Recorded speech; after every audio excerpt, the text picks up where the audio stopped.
Hello everyone and welcome back to another video from Crazy Gamer.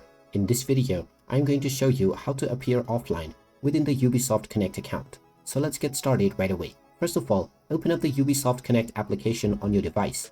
And if you have not logged into your account already, you will be asked to proceed forward with your email address and your password. After logging in, you will end up within the homepage, within which you can see the various different games that are on offer. Now, if you wish to appear offline within your Ubisoft account, then simply click on your user ID at the top left corner and then click on Profile. Now, once you are within your profile page, you will see the online status option, which shows a green indicator. Go ahead and click on this, and now you can choose from Do Not Disturb, Away, or Invisible. In order to appear offline, just choose the Invisible option, and now you will appear offline within your Ubisoft Connect account, and others will not be able to see you online and send you requests. You can change back this status at any time if you wish by once again choosing your preferred option. And there you have it. That is how easy it is to appear offline within the Ubisoft Connect application.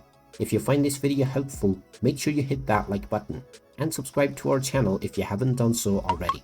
Also ring that notification bell to never miss another update from us. Thank you for watching, and I will see you again in the next video.